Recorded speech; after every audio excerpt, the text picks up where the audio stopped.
Prezados irmãos, que bom que estamos juntos, a graça e a paz do Senhor para todos. Estamos vivendo novos dias, uma situação que nós, na verdade, não esperávamos viver, mas a Igreja Batista em Ponte Preta, através da sua liderança, entendeu que esse seria um tempo em que nós também deveríamos cumprir tudo aquilo que está sendo recomendado pela direção do nosso país, do nosso Estado, bem como com todas as autoridades que têm estudado o assunto do novo coronavírus. Foi recomendado o isolamento domiciliar e por isso que nós estamos nos nossos lares. Esperamos que seja esse um tempo em que, além de preservarmos a nossa saúde, também preservemos a saúde dos nossos semelhantes. Jesus nos orientou a amar todos aqueles que estão à nossa volta, amar ao próximo como a nós mesmos. Por isso vamos seguir juntos, usando daquilo que Deus também tem colocado à nossa disposição, a tecnologia, e através dela poderemos conversar, poderemos expor textos bíblicos que de alguma forma poderão ajudar os irmãos nessa caminhada. Então vamos aproveitar esse tempo para crescermos juntos também nos nossos lares.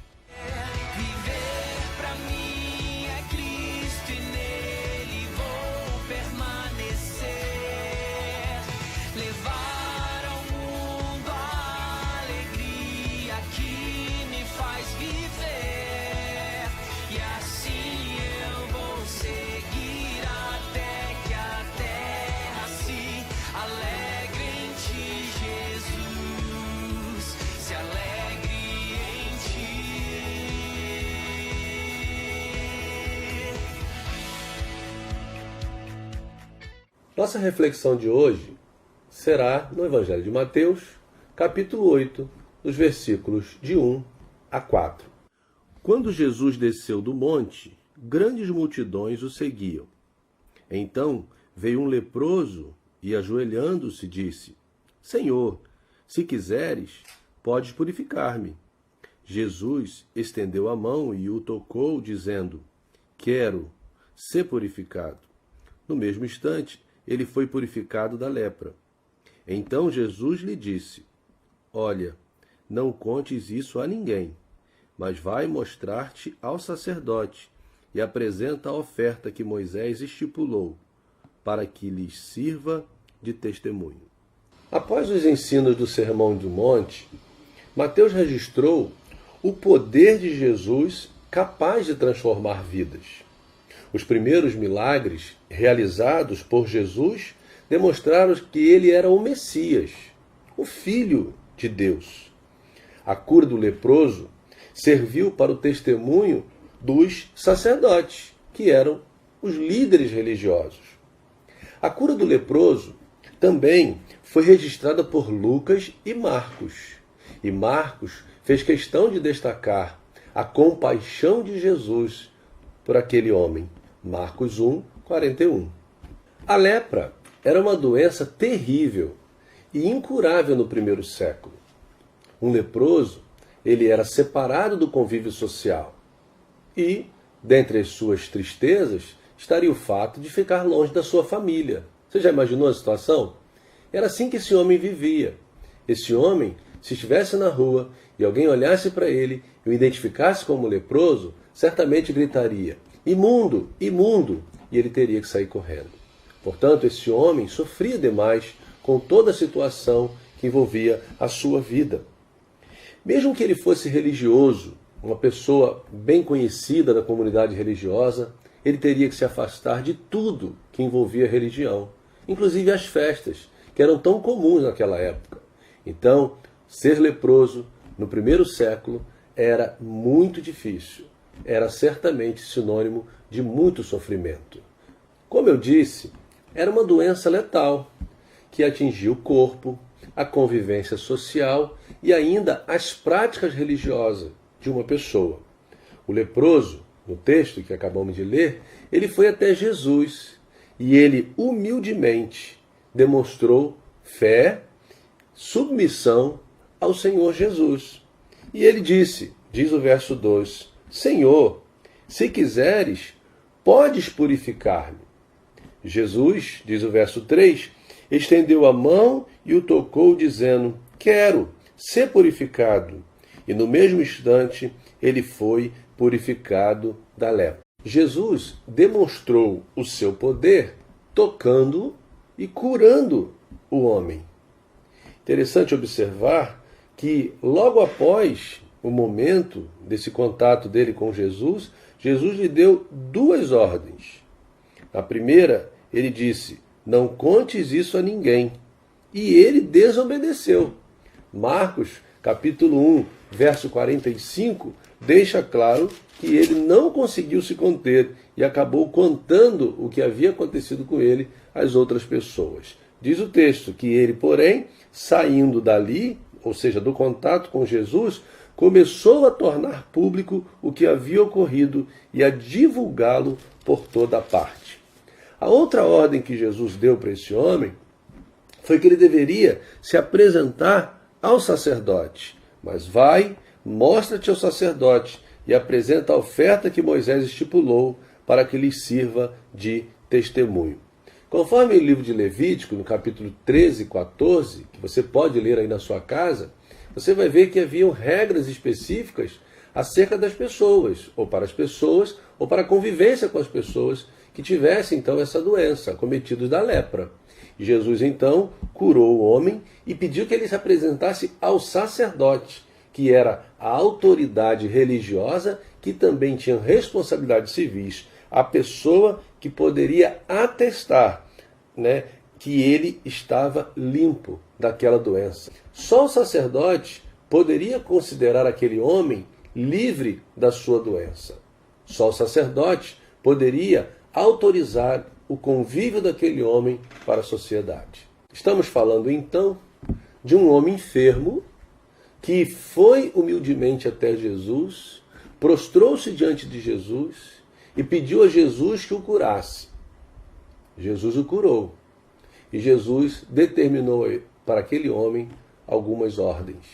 Mas o fato importante dizer que aquele homem teve a sua vida transformada por Jesus. E agora eu quero concluir. E concluir com algumas lições para as nossas vidas. Primeira lição que eu quero deixar com você, baseado nessa experiência do homem leproso com Jesus, é que não existe enfermidade incurável para Jesus. As pessoas olhavam para um leproso e aguardavam só o momento dele partir. Não tinha esperança para um leproso. Ele era isolado, ele vivia longe do convívio das pessoas. Mas, quando aquele homem encontrou Jesus, Jesus tocou nele. Jesus curou aquele homem. Jesus pôde dar àquele homem a esperança perdida, a vida que ele já não tinha mais esperança alguma de ter. Portanto, não existe enfermidade incurável para Jesus. Jesus pode curar qualquer enfermidade. A segunda lição que eu queria tirar desse texto com você, compartilhar com você, é que a vontade de Jesus em curar prevalece sobre a nossa vontade de ser curado. Aquele homem foi humilde. Ele ajoelhou-se, ele falou com Jesus: Senhor, se quiseres, podes purificar-me.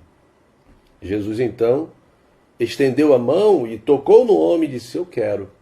E é muito importante a gente entender essa relação entre o homem desesperado e o Senhor Jesus, que pode fazer qualquer coisa pelo homem desesperado.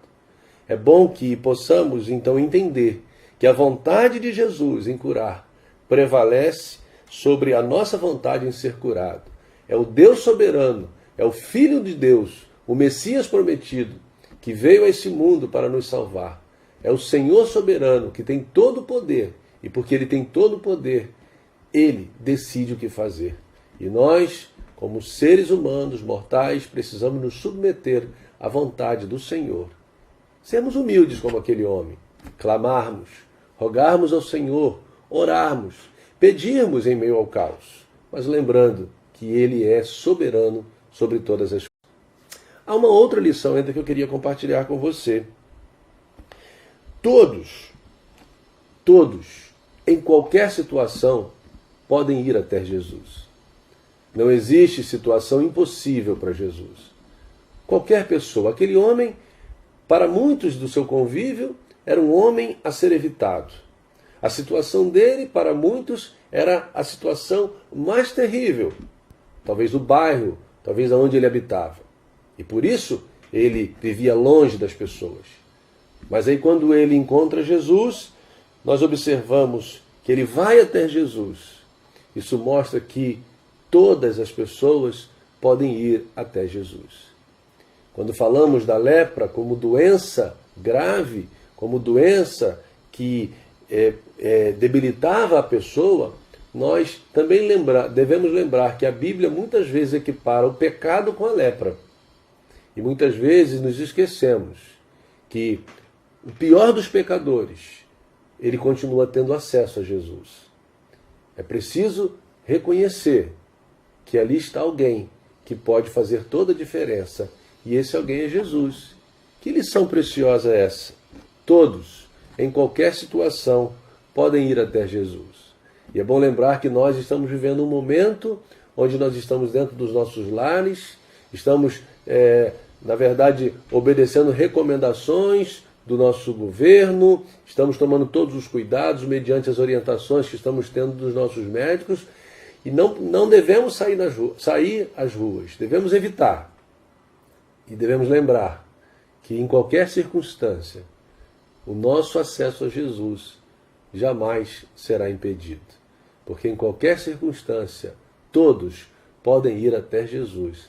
Então não estamos impedidos de ir até Jesus, até porque o próprio Jesus foi muito claro quando ele falou de oração. Ele falou: entra no teu quarto, que teu Pai, que está em secreto, te recompensará. Ou seja, temos acesso ao Senhor.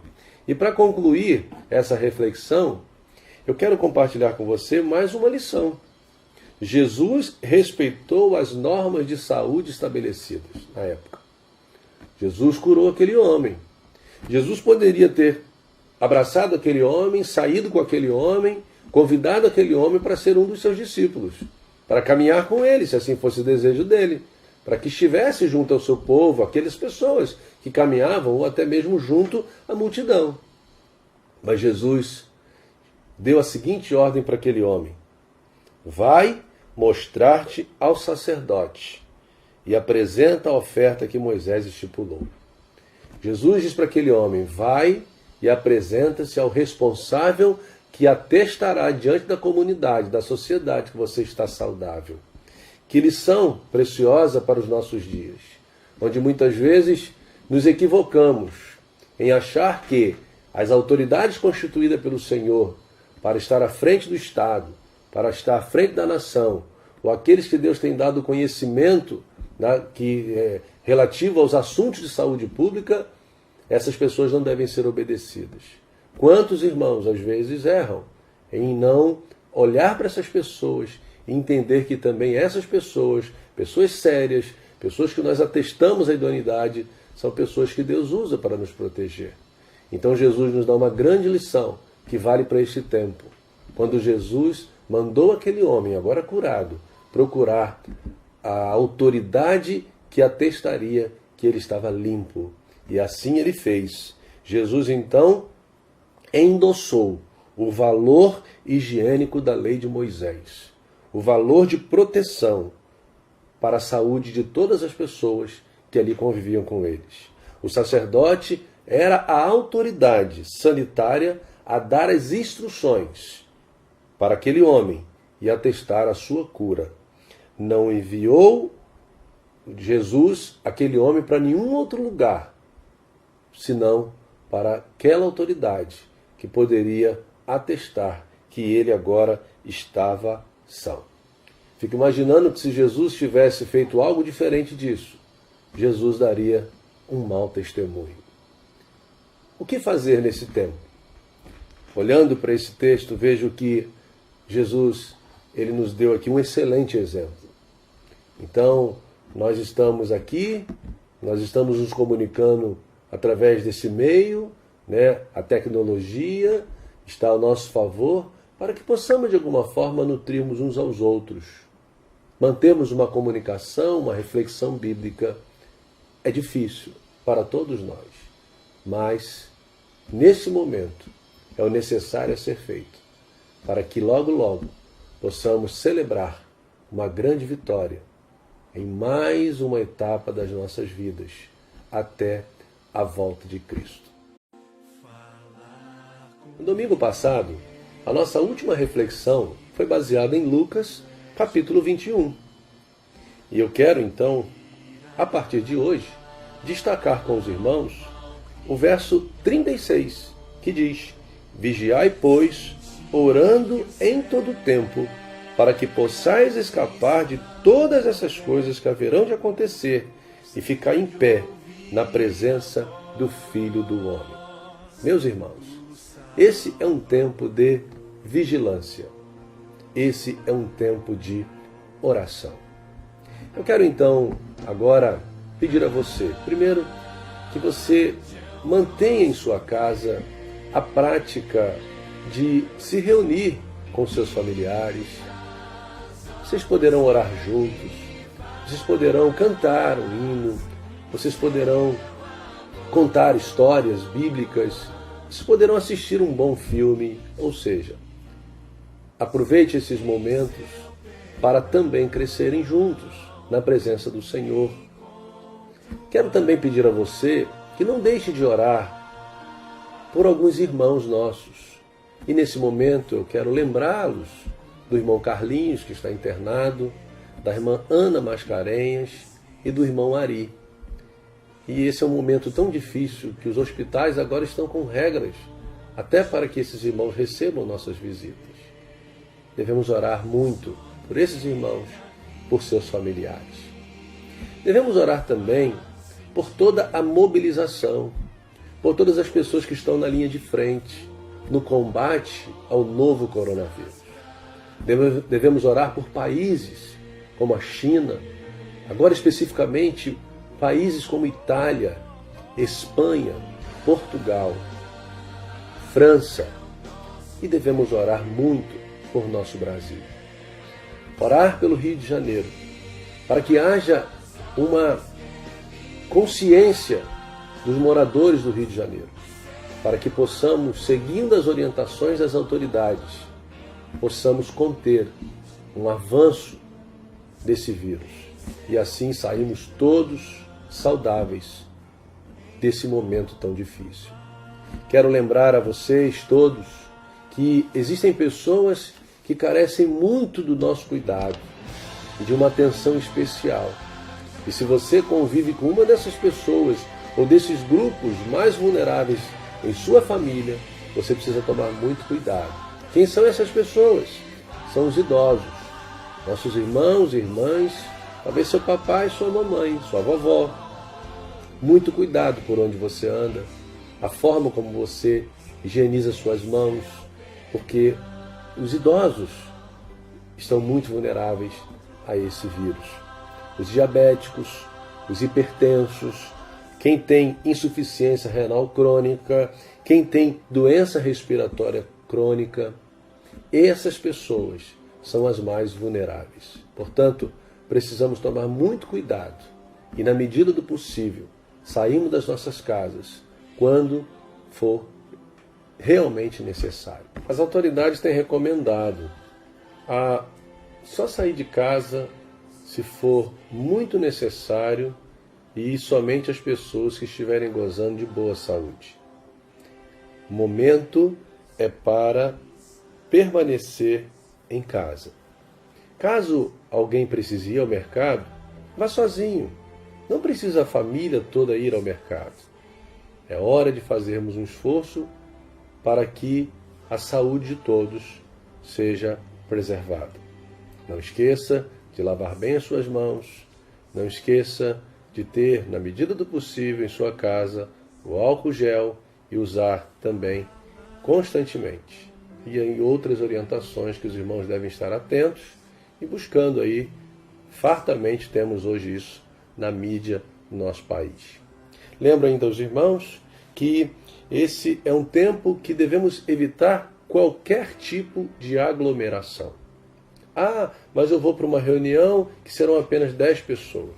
Mas você vai estar saindo de casa, você vai estar se juntando a outras pessoas e isso não é bom neste momento. Infelizmente, algumas pessoas precisarão sair das suas casas para ir para o trabalho, Vimos que alguns estão tendo que enfrentar um trem cheio, um ônibus muito cheio, né? Mas se esse não é o seu caso, por que sair? Por que sair? A coisa é séria e nós precisamos levar tudo muito a sério. Então fica aqui o nosso apelo, desejando que a graça e a paz do Senhor e o amor dele nos acompanhem todo o tempo. Lembrando que na presença dele continuamos. Geograficamente estamos separados, mas continuamos juntos, como irmãos em Cristo. Temos uma ferramenta boa para esse momento, o nosso telefone celular. Podemos mandar um zap, podemos compartilhar com outro uma oração, ou alguma outra coisa interessante. Então aproveite, fale com seus familiares, comunique com a sua família, fale com seus irmãos em Cristo e utilize as ferramentas que estarão à sua disposição. Quero lembrar ainda uma coisa importante. O ócio, o não ter nada para fazer, produz bons resultados. São nesses momentos que nós nos tornamos mais criativos. Então esse é um tempo também de rever talvez algumas coisas em casa, arrumar algumas coisas, ser criativo, produzir algo, para que quando voltarmos a conviver uns com os outros, tenhamos boas histórias para contar. Que Deus abençoe a todos.